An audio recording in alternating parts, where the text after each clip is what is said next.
नमस्कार। आज हम एक ऐसे सफर पर निकलने वाले हैं जो हमें हजारों साल पीछे ले जाएगा। हम उत्तर प्रदेश की जमीन के नीचे दबे उन राजों से पर्दा हटाएंगे जहां पाषाण युग के पहले इंसानों से लेकर महात्मा बुद्ध तक की कहानियां दफन हैं। चलिए सीधे शुरू करते हैं। विद्या 247 पर आप सभी का स्वागत है।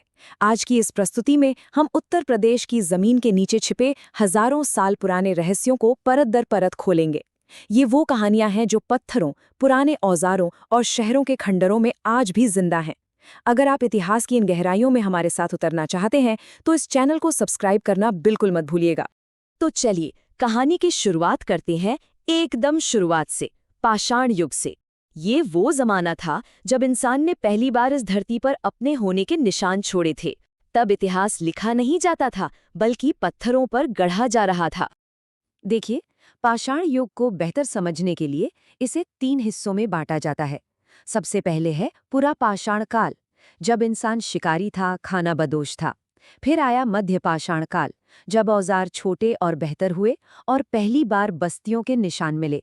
और आखिर में वो दौर जिसने सब कुछ बदल दिया, नव पाषाण काल, यानी कृषि की क्रांति का युग। तो हमारी यात्रा की पहली मंजिल है पुरा पाषाण काल, और उत्तर प्रदेश में इसका सबसे बड़ा गवाह है बेलन घाटी। यकीन मानिए, ये सिर्फ एक आर्कियोलॉजिकल साइट नहीं है, ये एक असली टाइम कैप्सूल है जो हमें सीधे हजारों साल पीछे ले जाता है। और इस टाइम कैप्सूल को दुनिया के सामने लाने का श्रेय जाता है प्रोफेसर GR शर्मा को। सोनभद्र जिले में बेलन नदी के किनारे उन्हें कुछ ऐसा मिला जिसने सबको हैरान कर दिया। पाषाण काल के तीनों चरणों के अवशेष एक ही जगह पर। ये कोई मामूली बात नहीं थी। यहाँ मिले क्वार्ट्जाइट और चर्ट जैसे सख्त पत्थरों के औजार उस युग के जीवन की एक सच्ची तस्वीर दिखाते हैं। और आप बात करते हैं बेलन घाटी के सबसे बड़े, सबसे अनमोल खजाने की। लोधा नाला से मिली हड्डी से बनी ये मातृ देवी की मूर्ति। ये सिर्फ कला का एक अद्भुत नमूना नहीं है, इसका महत्व इसलिए है क्योंकि पूरे भारत में पुरा पाषाण काल की ऐसी कोई दूसरी मूर्ति आज तक नहीं मिली है। सोचिए, ये उस युग की कला और शायद उनकी आस्था का कितना बड़ा सबूत है। अच्छा, पुरा पाषाण काल से अब हम आगे बढ़ते हैं मध्य पाषाण काल की ओर। इस दौर में इंसानी बस्तियां और सामाजिक ढांचे बनने लगे थे, और इसका सबसे बेहतरीन उदाहरण हमें मिलता है प्रतापगढ़ जिले के सराय नाहर राय में। यहाँ जो सबूत मिले हैं वो वाकई सोचने पर मजबूर कर देते हैं। झोपड़ियों के फर्श बताते हैं कि लोग अब घर बनाकर रहने लगे थे। कब्रगाह से पता चलता है कि उनके कुछ रीति रिवाज थे, जैसे शवों का सिर पश्चिम दिशा में रखना। लेकिन सबसे चौंकाने वाली खोज, युद्ध या किसी बाहरी हमले के सीधे सबूत, ये हमें बताता है कि हजारों साल पहले भी जिंदगी हमेशा शांतिपूर्ण नहीं थी। और कहानी सिर्फ सराय नाहर राय तक ही सीमित नहीं है।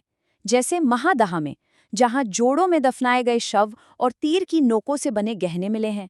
फिर दमदमा में तो एक ही कब्र से 3 कंकाल एक साथ पाए गए। और लेकहिया में एक ही जगह से 17 कंकाल। ये सब मिलकर मध्य पाषाण काल में उत्तर प्रदेश की एक जीती जागती तस्वीर बनाते हैं।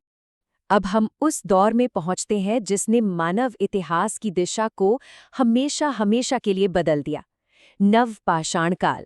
ये वो क्रांति थी जब इंसान ने जमीन से अन्न उगाना सीखा।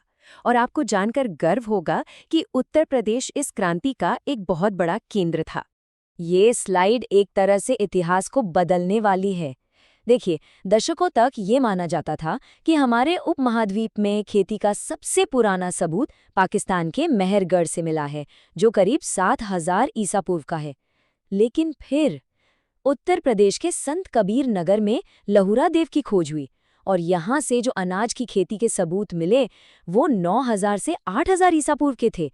इसने एक झटके में इतिहास बदल दिया और लहुरा देव को पूरे भारतीय उपमहाद्वीप का सबसे पुराना कृषि स्थल बना दिया।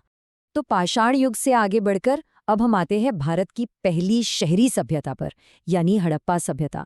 और शायद आपको ये जानकर हैरानी हो कि इस महान सभ्यता की पहुंच हमारे उत्तर प्रदेश तक थी। और इसका सबसे बड़ा सबूत मेरठ जिले में मौजूद आलमगीरपुर। ये विशाल हड़प्पा सभ्यता का सबसे पूर्वी छोर था, जो साबित करता है कि उनका साम्राज्य, उनका प्रभाव कहाँ तक फैला हुआ था। 1958 में यज्ञदत्त शर्मा ने हिंडन नदी के किनारे इस जगह की खोज की। जरा सोचिए, यहाँ से क्या क्या मिला। मन के, रोटी बेलने की चौकी और बर्तनों पर बने मोर और गिलहरी के खूबसूरत चित्र। ये सिर्फ चीजें नहीं हैं, ये उस दौर की जिंदगी की एक झलक है।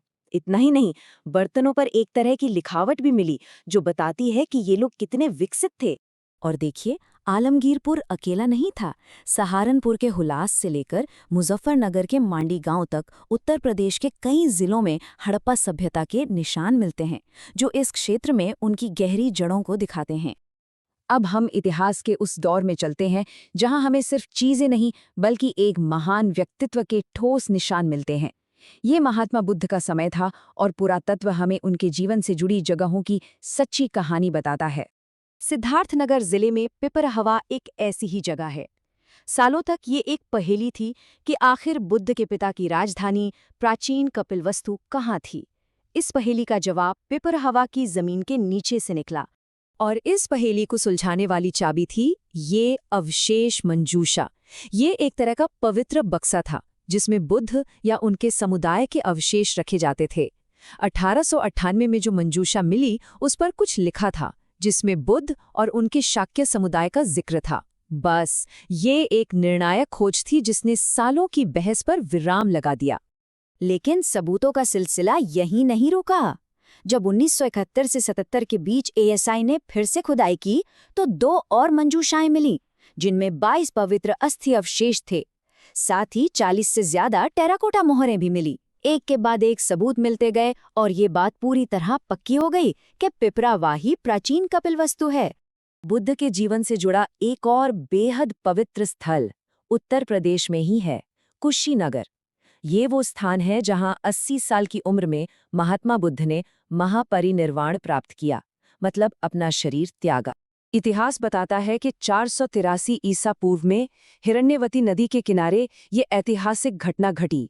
उनके महापरिनिर्वाण के बाद उनके अस्थि अवशेषों के ऊपर एक विशाल स्तूप बनाया गया जिसे आज हम रामभर स्तूप के नाम से जानते हैं।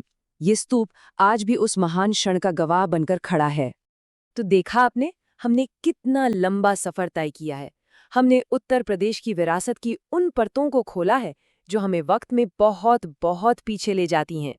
पाषाण युग के पहले औजारों से लेकर हड़प्पा की शहरी संस्कृति और फिर बुद्ध के पवित्र अवशेषों तक उत्तर प्रदेश का हर एक पुरातात्विक स्थल हमारे गौरवशाली अतीत का एक सुनहरा पन्ना है। ये सिर्फ मिट्टी और पत्थर नहीं, ये हजारों साल की इंसानी कहानी है। इन खोजों ने हमें हमारे अतीत के बारे में कितना कुछ सिखाया है ना? पर ये एक सवाल भी खड़ा करता है। जरा सोचिए, उत्तर प्रदेश की धरती के नीचे अभी और कितने अनकहे रहस्य और कितनी अनसुनी कहानियां दफन है।